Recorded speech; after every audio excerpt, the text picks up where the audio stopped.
I don't know if All you right. just what. Yep. Oh, There you so go. You ruined the intro twice in a row. twice. uh, You oh literally left man. like left 30 seconds. I'm like, what's happening? I What? cannot see your face. I don't. There were I too don't know many if your damn mic. clicks for the damn thing. And to be fair, your mic failed 2 seconds ago, so it's not my bad. Go. Okay. Just do the intro. Just do the All intro. Just do right. the All intro. right. Yeah. Anyways, welcome to episode 5 of the Rogue Gamers podcast. I am Aaron, aka Immortal Donut, and hosting with me, as always, my brother from across the pond, Sir Bruno Pinto. Thanks for interrupting me when trying to get things going. How are you doing? Okay, I'm doing well, thanks, and nice to have you here again. Just let me just on that. Let me just comment if that's okay as I adjust my mic. So Donut, Aaron, aka Donut, about I don't know about a minute ago, his mic failed, right? And then he says, "I'm going to start the thing." And normally it's about a 10-second run, and then literally it must have been 40, 50 seconds, and I'm like, "Hello, is your mic gone?" And so I did ruin the intro, but I apologize. But I cannot see his face, so he's too cheap to get two cameras. There you go. Yep, I don't have access to stealing one, so yep. Just gotta suffer with the one camera right now. Fair enough. But yeah, so lots of stuff going on here. First and foremost, we have our first question from a viewer. So are you ready for this? I am. Our good friend Craig has sent in a couple questions, but I'm picking this one. Mm-hmm. What game has had your favorite setting or theme? Uh, so Favorite setting or theme? Okay. Am I? Do you want me to go first on this one? yeah, you go ahead. Bioshock, the first Bioshock, the under the water, dystopian, utopian, dystopian. Most whenever you do an utopian story, there's normally a dystopia aspect to it. The art direction of that, everything about that game is a great setting. So yeah, Bioshock. Oh yeah, I think for me. wonderful choice. That one even still holds up today. I played that Yeah. last year, and man, that atmosphere. But I think I got one better for you. Okay. And it's going to be the Half-Life universe, specifically Half-Life Alyx. Half-Life Alyx. Yeah. That's City 17, right? Yep.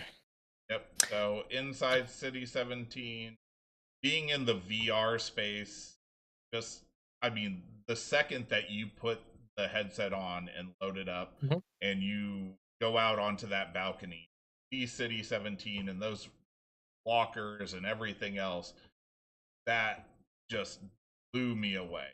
I can't think of a. Yeah, I just checked here because I thought there was. So there's a Return to Rapture. It's a fan-made VR mod for Half-Life Alyx that brings the Bioshock universe into virtual reality. So we can combine both of our choices, apparently. Yeah. Yes. So there you go. There's a lot of great choices. I mean, immediately I thought of The Last of Us. It's funny that my favorite settings are post-apocalyptic or dystopian and all of that, but that's the type of stuff I like. Did Craig give us an example of an answer for himself, or did he just ask the question? He just asked the question. He did not give so Craig, if you want to email us and let us know what your favorite setting is, happy to share the podcast. Yeah, and that goes for anyone else that's listening as well. What is your favorite setting? I mean, that's great. There's a lot of good ones. I mean, it depends on how you're feeling as well. Sometimes if you're feeling a bit of fantasy, you like your Zeldas or your Morrowinds and all of that. And if you're feeling sci-fi, you might go for what's that space one? The Alien.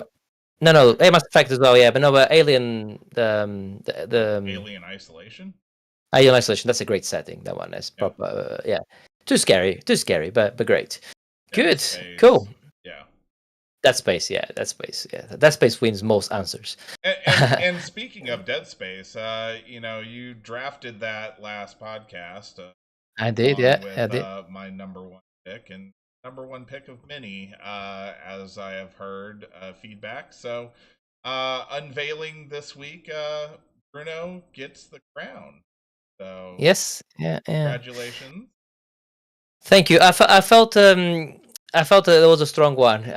Me stealing your top number one, pick was helped. Obviously, in fact, a couple of people that voted for me did say you had the Last of Us. That's why you won. But yeah, it was a good one. So I'm sure you're gonna win many to come, though. Yep. So I'm gonna have to think of next topic, or if someone else has a draft that they want to do, definitely email me this. Going.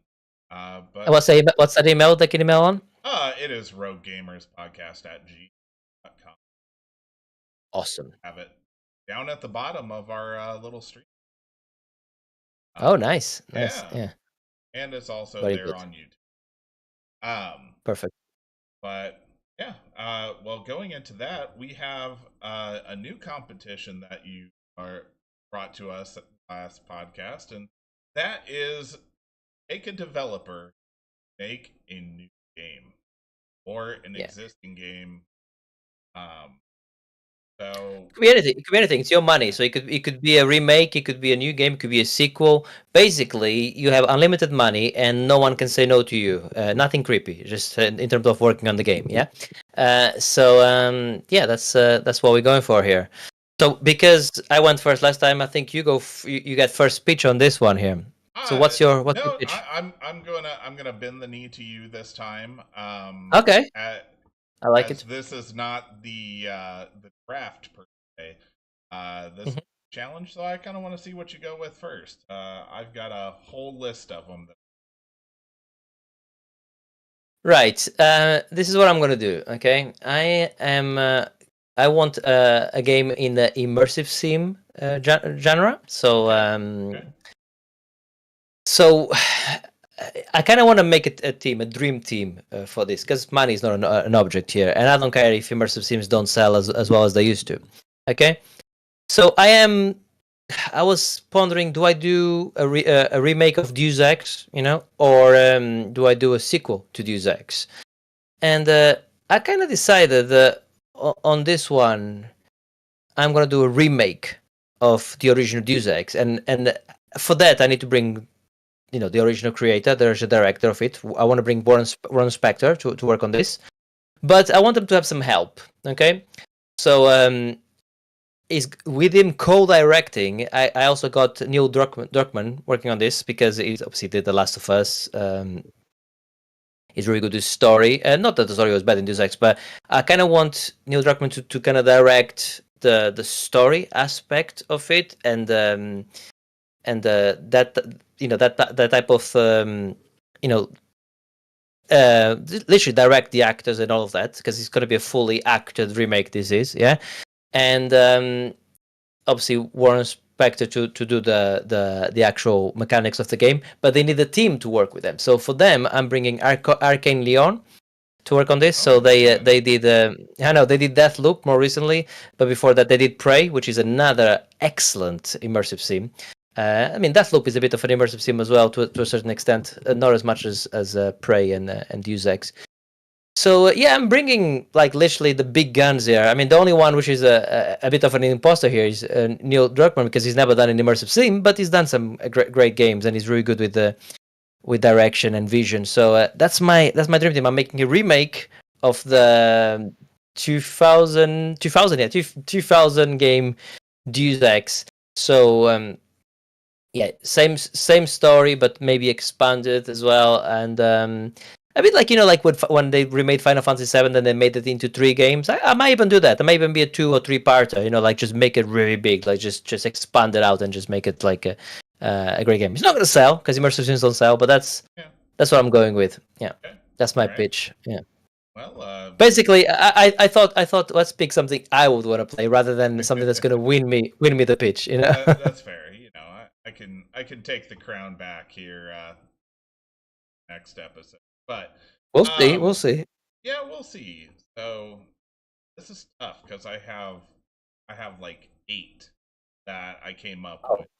Um, he's been busy. I well, you give me $1 billion to make a great game.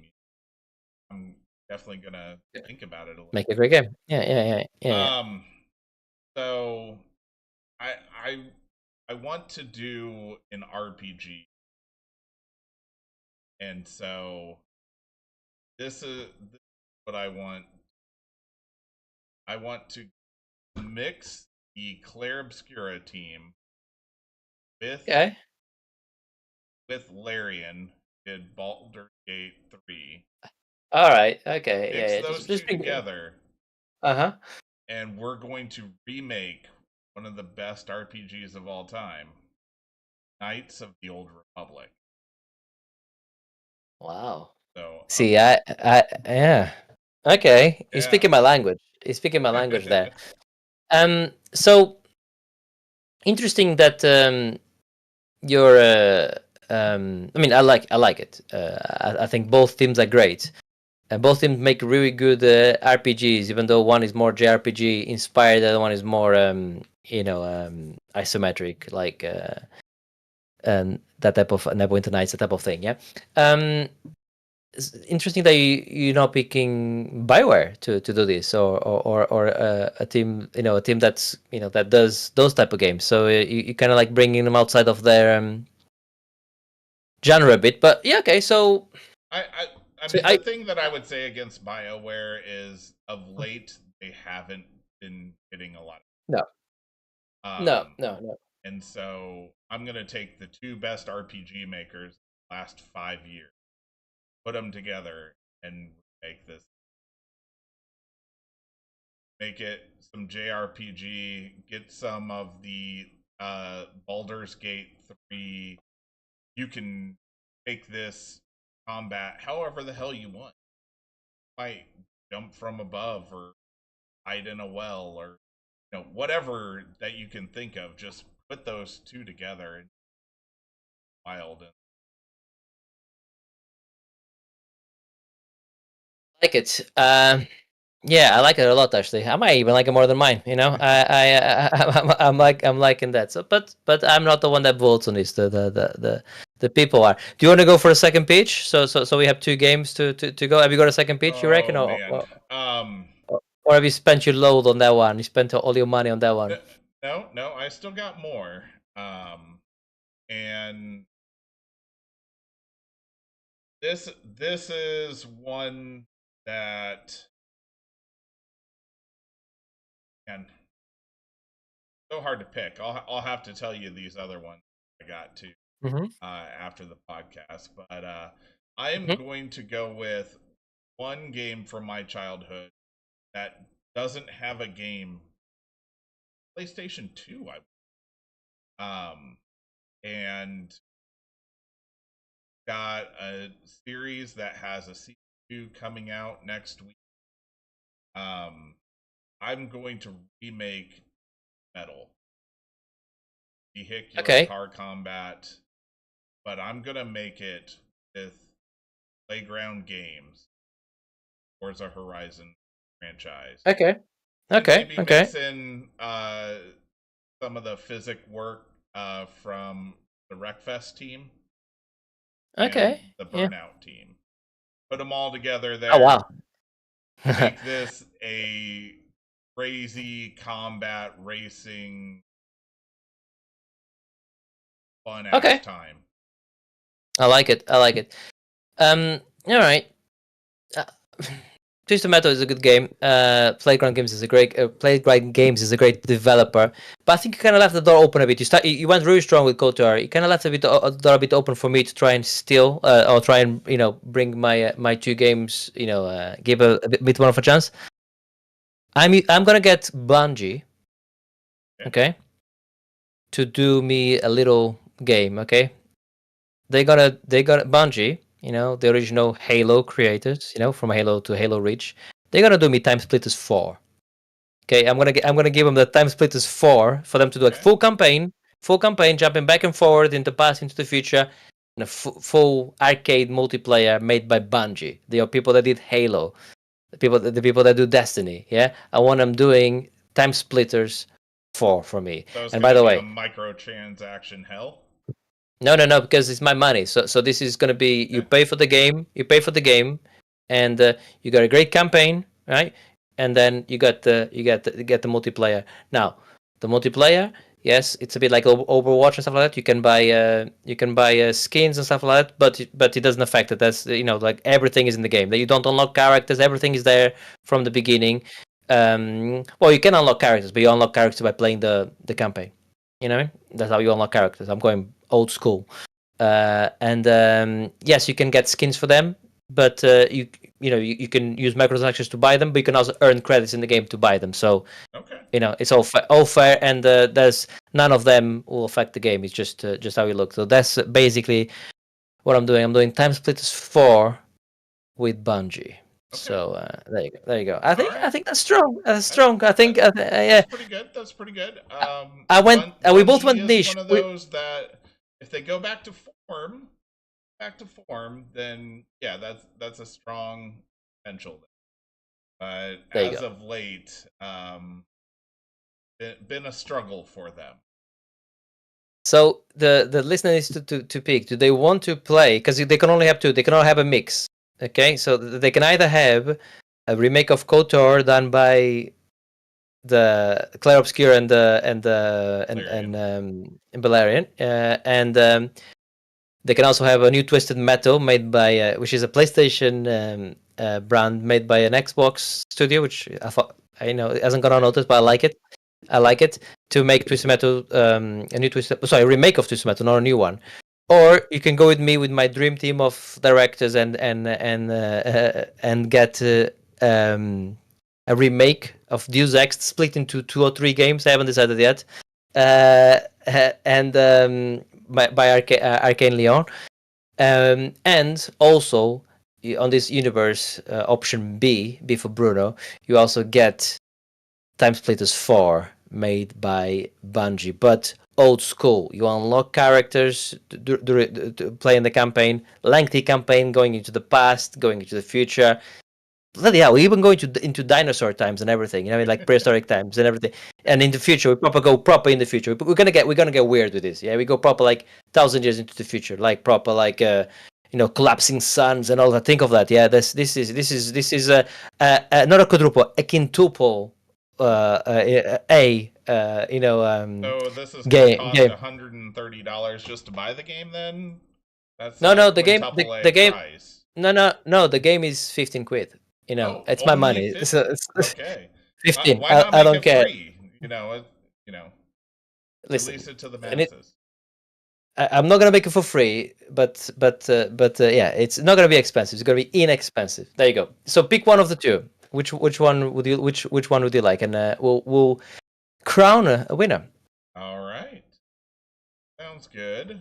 So you can always send those votes to roguegamerspodcast@gmail.com. You can put it in the comments at any of the sites that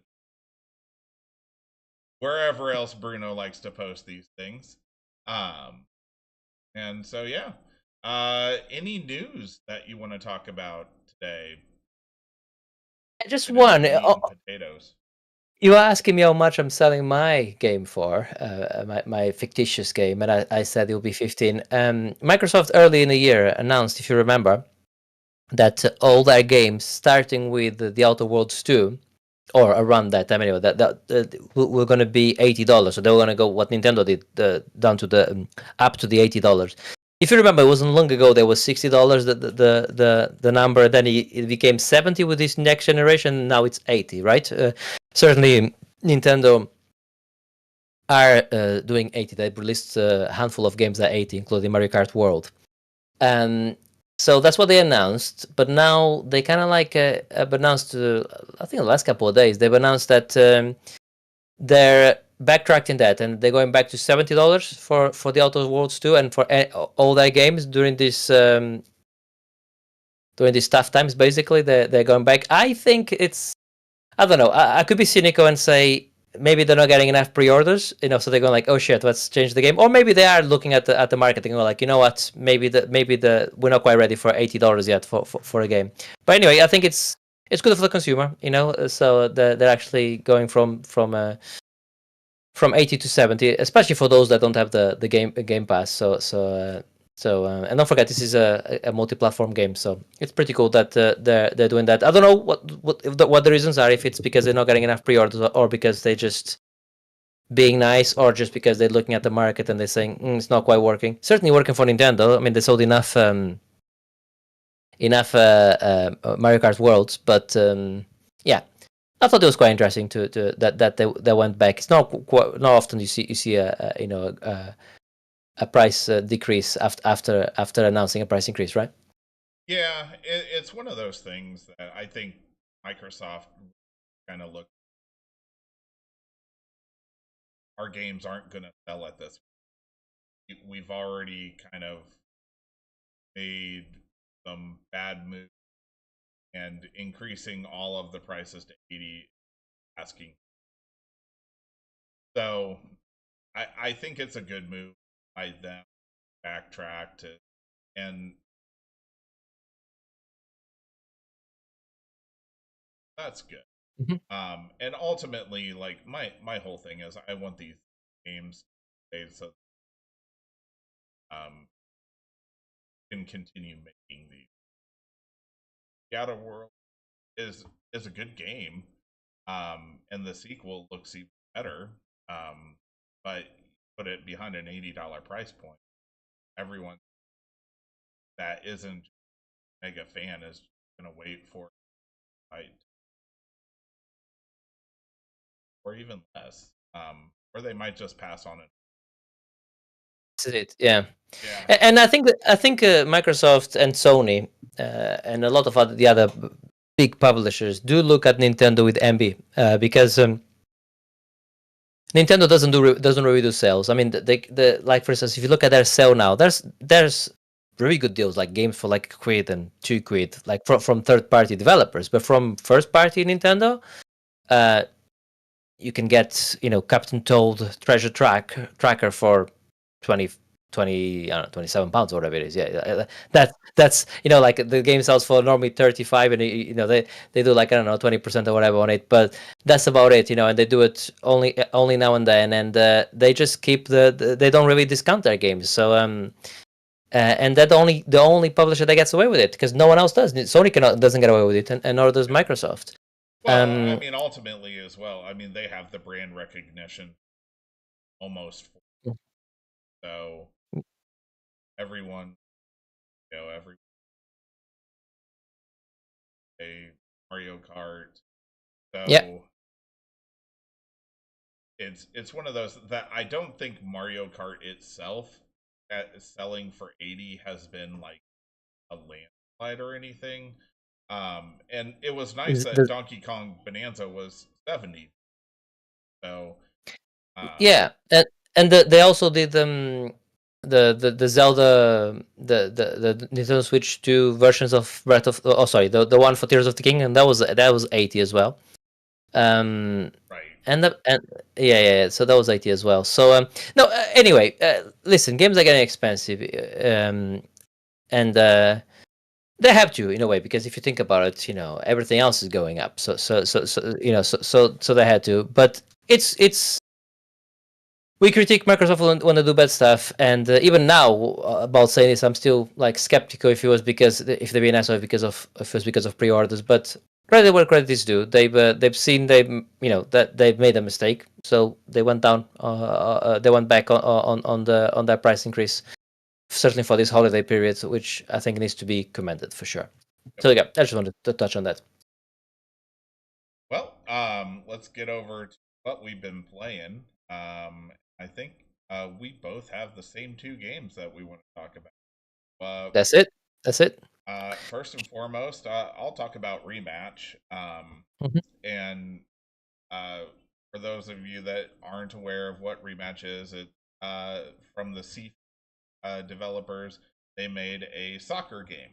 It sort of has a little feel of Rocket League, but it's got an easier entrance than I would say Rocket League. Rocket League not decent until 800, and not a lot of people are put 8 hours into a game. To, so that's the nice thing is it is a little bit more friendly. The controls are a little bit wonky, but they did just update it where you can map your own controls with. The biggest negative that I have is that there's not crossplay. So, like playing earlier today, and we ended up playing the same team times in a row or something. So, the player base is a little bit on the lower side that we're getting the again, and they are doing crossplay. It's 6 to 9 months down the road. It's coming. Yeah.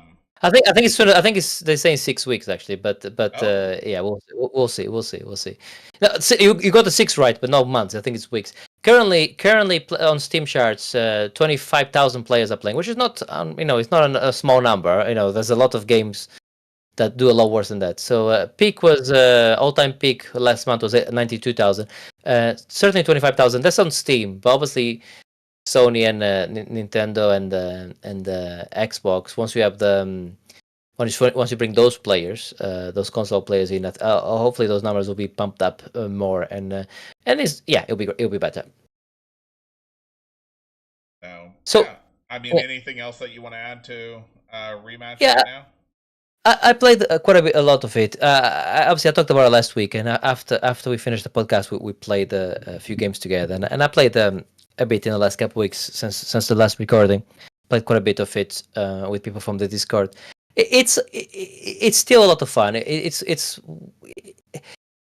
the multiplayer game at the moment. Every time I'm playing, I'm always smiling because it is fun, and it's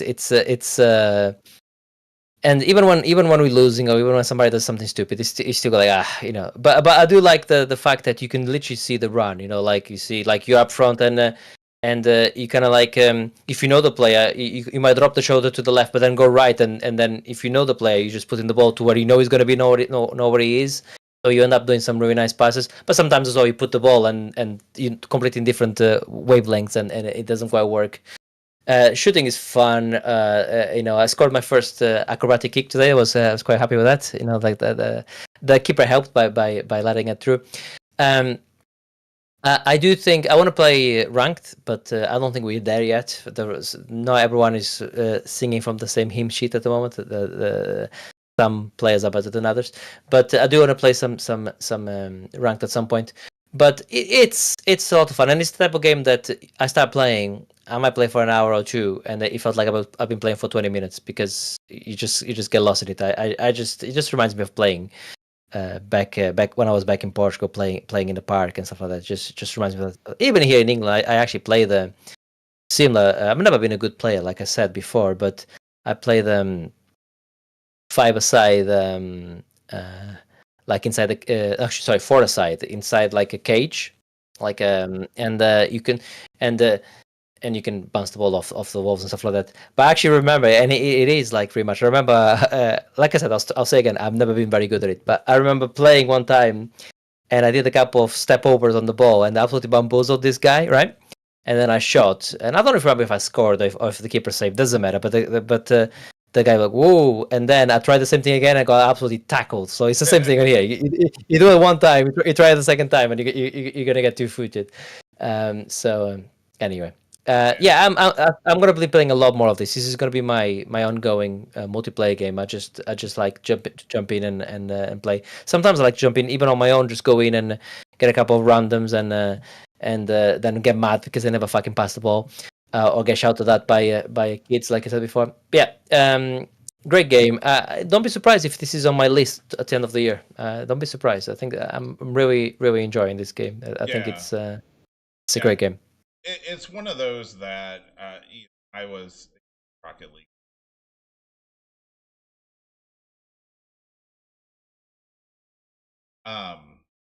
This is one that I do, and today, like, I didn't feel as clumsy. Actually, stole an MVP from me, so You did. it's one of those things that it's starting to click a little bit more, and that's the nice thing about these games. rematch Rocket League is once it clicks, now you can start to build, start to do extra. Um, Yeah, I and mean, that's what I love yeah, about it. and I could see even with yourself, because last time we played, like I think you were having some lag issues, to be fair, but you made some errors. So I think everyone does. But today you started as well, and there was a couple of passes that went completely over my head. But as we played a few more matches, the ball was just picking him straight into me. You were like a lot. The passes were a lot better and a lot more measured. You were starting to see the distances and the power you need to do for certain parts of the pitch. And that's what I like about these games. It's because everyone plays the same. There's no stats. There's no oh, let me buy a booster pack so I'm faster or whatever. Everyone has the same stats, and it's all about just skill. That's Yep. it. It's a pure skill game, which I believe Rocket League is as well. I don't think Rocket League you can get any. Everyone has the same car, right? There's no I mean, differences there. there's different cars, but I mean they're easy. It's Okay, it is strictly a skill. You can skill do based. pretty much anything. Certain cars Get you. are better than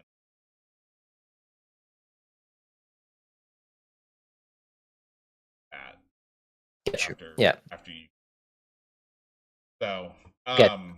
but yeah, I'm really looking forward to what they add on to the game too. I know right now they're the button mapping, the lag issue, matchmaking.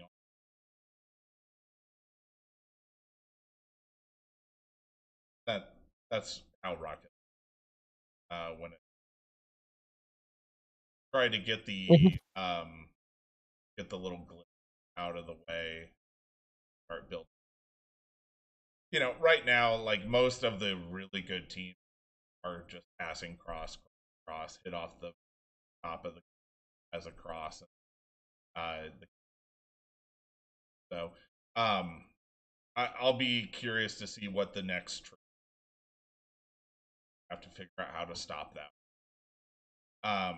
But I think we did pretty well against that today versus last time. Every team. Yeah, Yeah, I love it's these just games.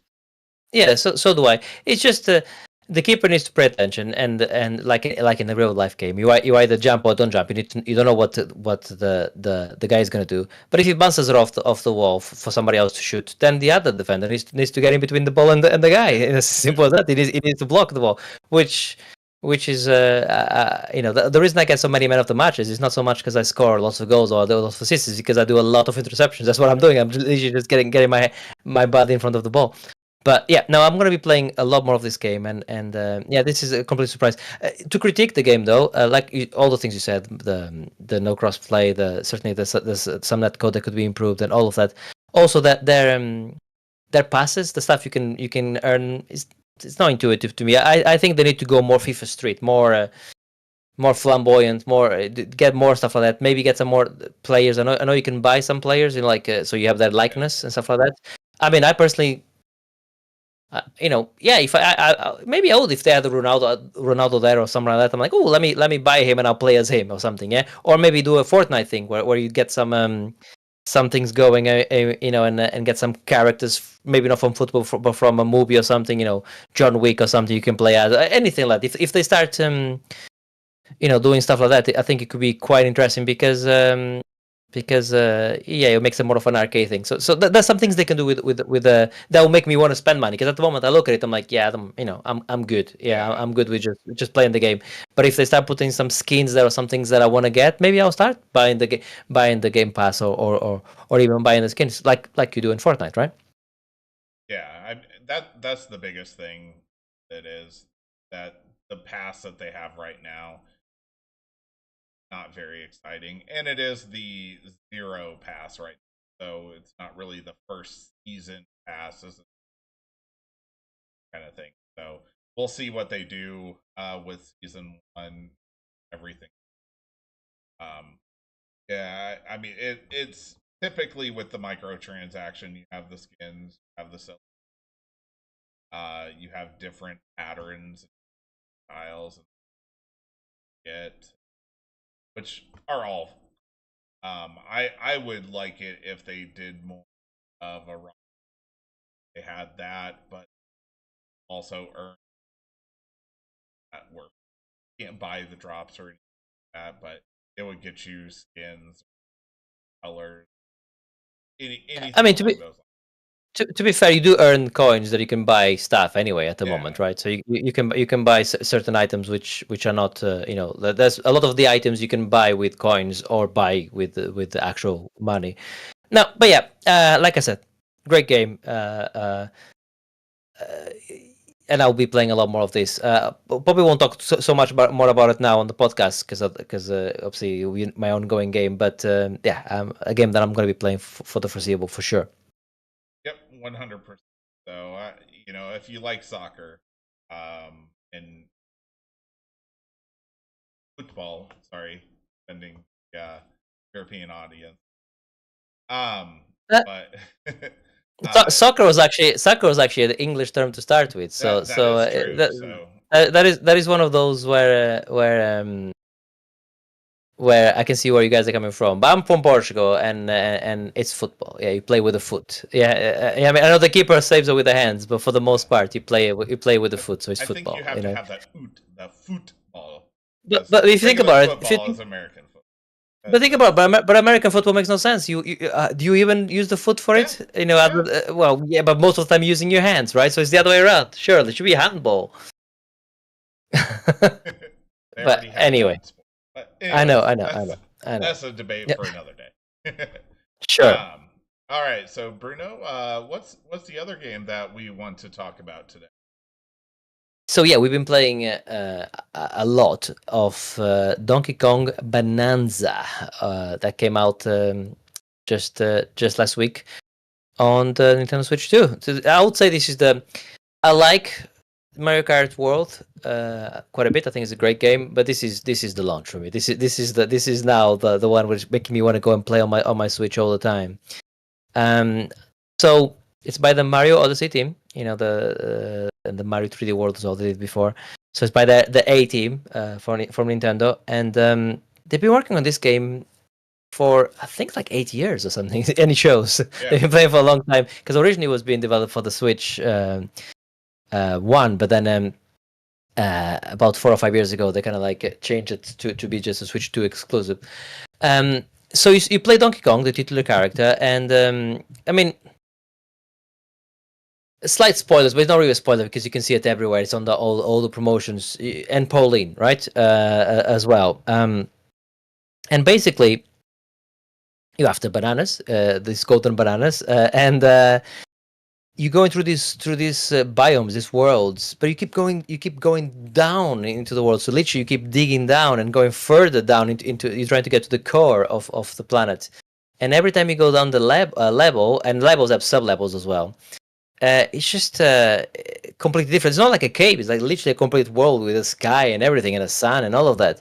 And I'm down to, I think, level 800. So I think I'm down 7 or 8 levels. Forest biome? No. I'm you're further down from that. Yeah, I'm further down from the forest biome. Yeah. I'm not gonna say what it is for spoilers, but I'm further down. Let's just say you can take your towel and make some sandcastles. That's what I am at the moment. Really cool, actually. But the gimmick of this game is you collecting these bananas, and I believe there's 777 of them to collect. Okay. Good lord. Well, I've collected about 220 so far, so I'm making my way. I'm making my way down on this. I'm not gonna say how many levels there are for spoilers, but that's quite a lot of levels, right? Keep it going down. And so the idea of this, you go to these biomes, these levels, and you have to literally find a part where you can destroy this item, and then it kind of opens up, and you can keep jumping further down. You and Pauline. And as you go through, you collecting these bananas, and the more bananas you collect, you can actually get some abilities on for Donkey Kong. You can do like more health or stronger. There's like it claps, for instance. When it claps, you can like there's like an echo scan of the area, so you can expand that and a few other things. And there's also this Bonanza superpower, where you hold RB and LB, and you have like for a time being a lot stronger. So you can also improve that and a few other ones you get as you progress further down. And it's just a massive collectathon of bananas, and there's some of them, a lot of them, you find a lot of bananas, 777 of them. But some of them are really clever where they're hidden, and like you do the clap and you can see it there. And you're like, how the hell do I get there? And you're kind of going around and you're destroying things and destroying the terrain, and then you go like, how the hell? And then like, and then it does that eureka moment. Oh yeah, of course. I need to jump off that, land on there, fall off there, grab that, swing over there, and then boom, I got it. Yeah, so yeah, you're just collecting these bananas. The story is actually a lot better than it has any right of being so far. Yeah. For me anyway. And it's just mad. It's just mad Nintendo destruction, and it combines a lot of things. It combines your Mario Odyssey. It has a lot of the DNA of Zelda as well, but certainly Tears of the Kingdom in terms of you can get these bananas so many different ways. Like sometimes you see a banana with a clap and you go like, how do I get there? Or maybe because you found it in the map and you know what it is. How do I get there? And there's a way you can get there. Maybe there's a specific rock you need to move and jump down, or a balloon you need to pop, or a door you need to go through, or just make a hole through it. Just literally dig towards it. So there's the different ways. Like there's lots of puzzles that I've solved that I want like. I'm sure that's not how they want me to solve it, but that's how I did it, and I'm playing it my way, and that's how I'm doing it. So yeah, this is brilliant. This is really good. What do you think of it? So yeah, it is an incredible feat that they made this. One, this destruction that you do in this game, I I really really hope, and it's probably not going to happen, but when you beat the game, I want to see in the credits just how much holes you put in the landscape on every level. So the You could developers show you, that, but you can check that already. You can check yeah, on the map. You can check how much. You can check that. Yeah, you can definitely check that but already. I want to see like How a much. 3D model of it. It Oh, I just see. I just see. I see. I show see. like in Yeah. like 15 times speed, just all the digging that you like. Thank goodness. I mean, when I first got it, my son played it for like 2.5 straight hours, and Yeah. so then Wow. I took it from him at that point. Um, and yeah, I think right at about 200, maybe 210 bananas right now. I'm Mm-hmm. I'm not as low as you are because I have spent half my time just beating the crap out of these levels. Um, I, just finding all these little hidden bananas, fossils, and it feels very much like Mario Odyssey in a lot of aspects, but it also feels a lot like Breath of the Wild, and from the aspect of a lot of these puzzles you can dig your way around, or you can do something different that the developer wasn't planning for you to do, but here you are. Like, I don't know how many times I used the echolocation, was like, oh, there's a fossil, let me dig to it. And oh, now I'm in this chamber that clearly there was a little hole that you could punch through at the other end, but Yeah. that's not where it went through. Um, But it's not just there's parts as well on level design, because you cannot destroy everything. There's a lot of level right. design where there's parts you cannot break. So there is ones where you cannot just break your way to, where you may actually have to solve it as well. Yeah. And those are sometimes pretty darn clever. Hmm. One thing that is similar, but they also changed it up a little bit, is like Mario Odyssey, you can take the fossils that you find and you can buy new costumes. But in this game versus Mario Odyssey, the costumes might give you bands of power long.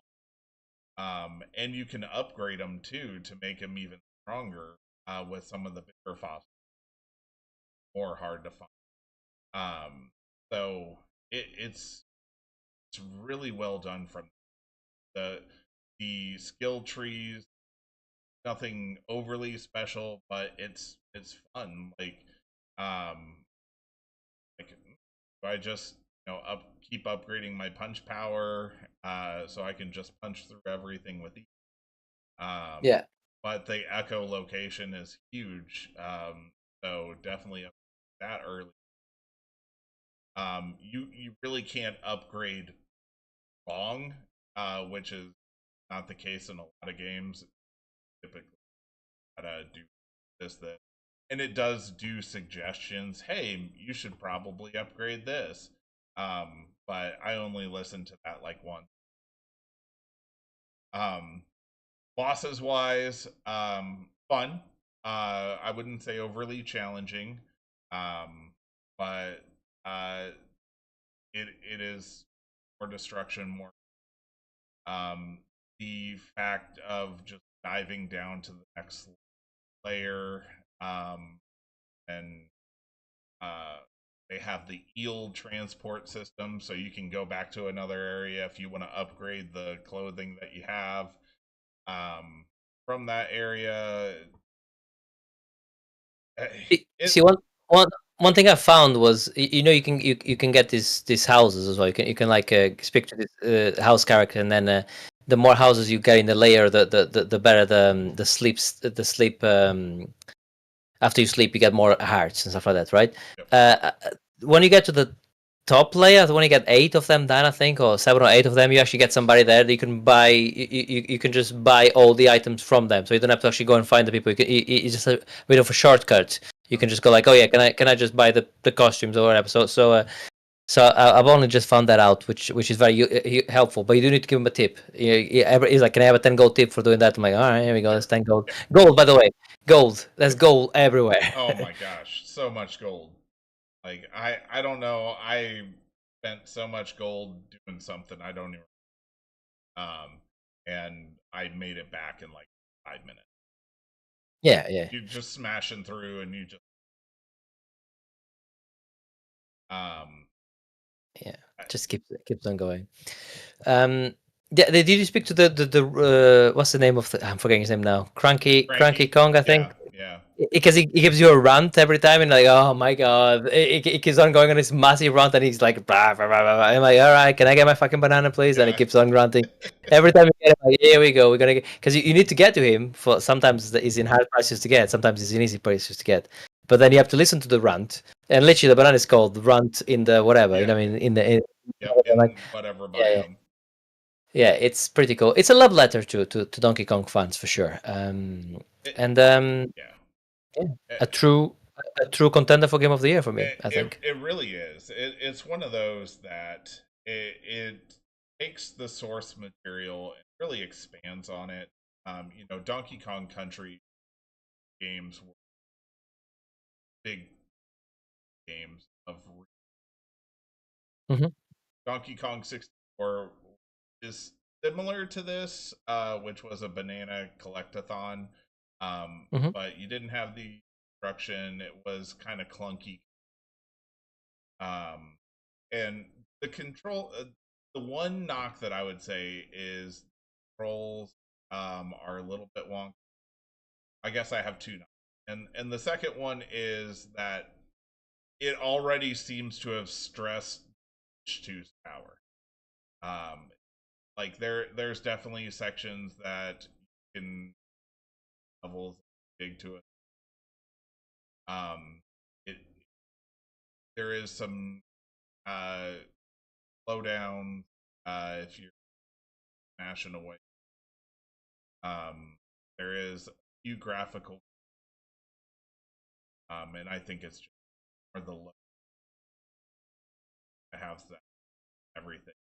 So that is the one big thing that I would say. I mean, it's not a knock on the game itself, but it's kind of curious how far we can push this system, because it's like Donkey Bonanza already has pushed this. Yeah, they're definitely not getting a lot spare in terms of performance out of it. I haven't had many issues with the things you just said. I mean, there's certainly slow down if you just explosions everywhere and there's lots of enemies. You definitely see some frame drops, but uh, I played this mostly on handheld, and because you have the VRR screen on it, it doesn't it doesn't feel too bad for me. My biggest issue is, and it's not so much an issue now because I got to be better with it, is the camera. And to be fair, the camera when you're digging proper, like when you're going right down and can get a bit confusing, but I can assess that now. And to be fair, he has no right being as good as it is because of what you're doing.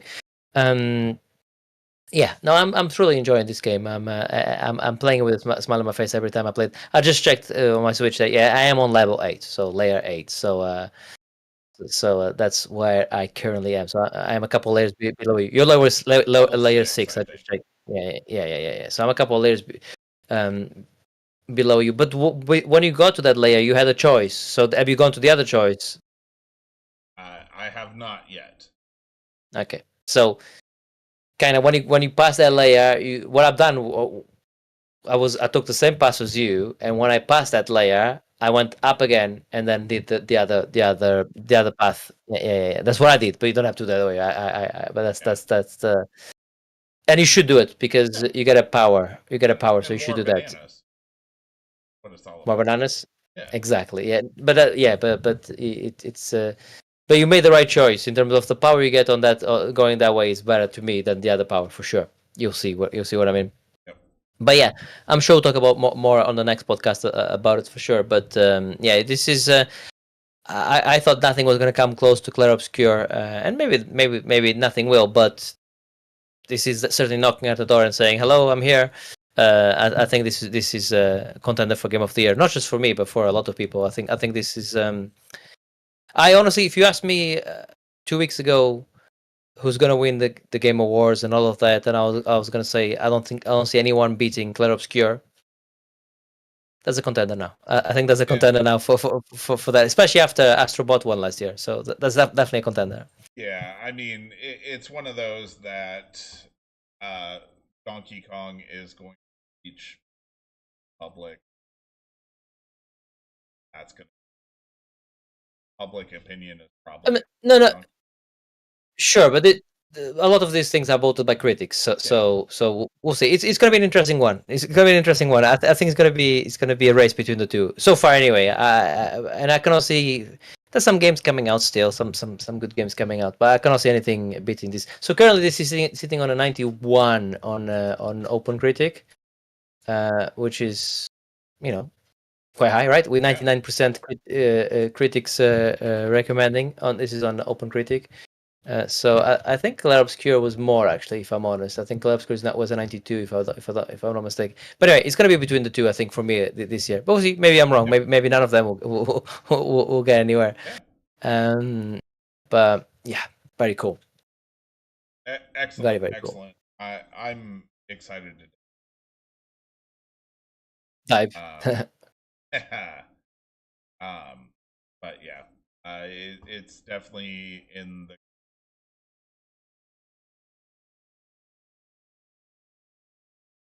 my limited time of being in the game. Very easy to pick up the hand. Destroy some terrain, grab some bananas, pick that destruction. But yeah.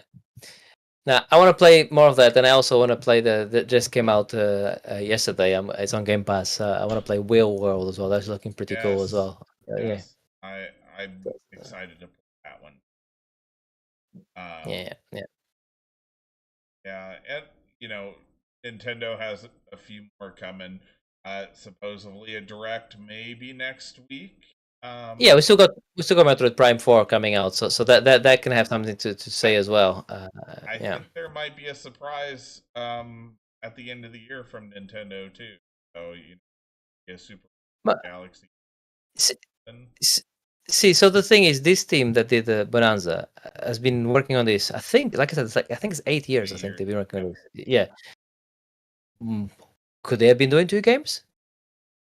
8 years is a long time for Nintendo. So could they have been doing this and something else? Could they have been doing to I don't know. I'm just putting out there. You I know. mean, it is the 40th anniversary of Mario coming up, so it is. I feel like there's going to be some announcement that, Mhm. and if rumors are true, might get a little bit of that next week. So that'll be fun to We'll talk see. about on the next podcast.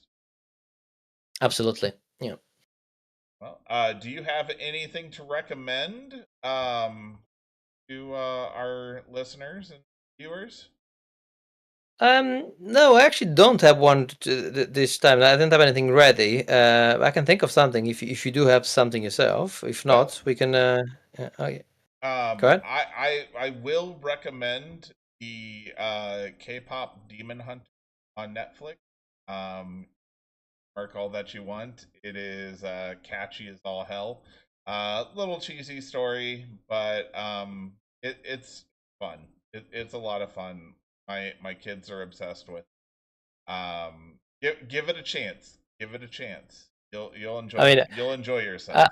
I, I'm gonna give you the same deal that Marius gave me on the previous podcast. Okay, I'm gonna be more generous than he was. Okay, I'm gonna give you three bullets. Okay, and they're refundable. Okay, you can give me three recommendations per year. Right?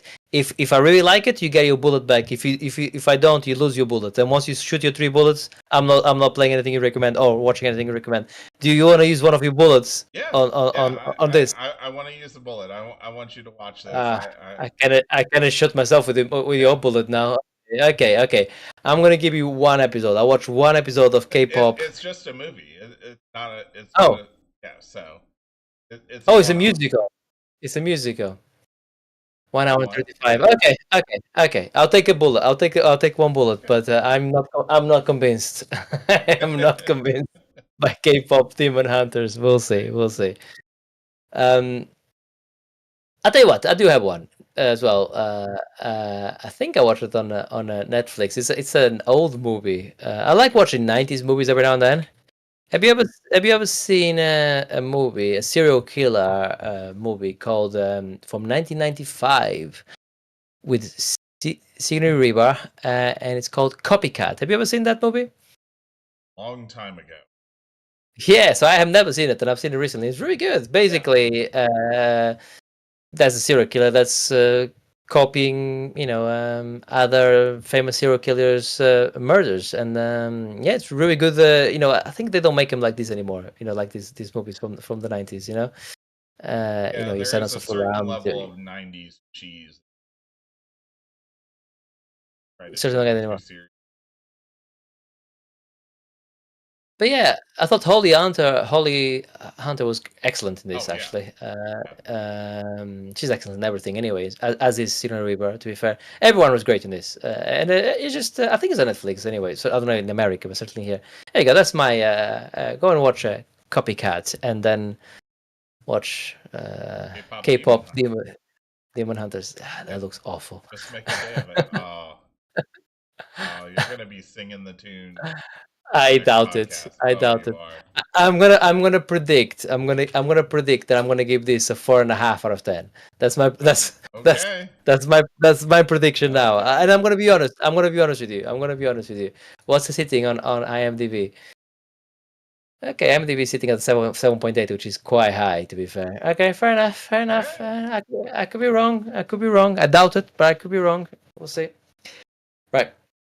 All right. Well, that is the end of episode 5. So thank you again, Bruno, for completely kicking my ass in the zombie draft last I mean, episode. I mean, I didn't brag too much, but you had 0 votes. That was literally no I vote wouldn't for have you. even voted for myself, so it's fine. Yeah, The this second you this took one Last of Us, I was like, man, this one was a I'm cooked. whitewash. Yeah. This one was a whitewash, to be fair. But I think the video game pitch we both did is a lot closer. To be fair, I think yours is slightly ahead, if I'm honest. But We'll I see. think I think it's a bit closer, that one for sure. Yeah, So, we'll but we'll see. Yep. So And pick the draft. You guys want us to send the email and then tell us what draft you want us to do next time, and yep. we'll be doing that. Yep. So roguegamerspodcast@gmail.com is the email.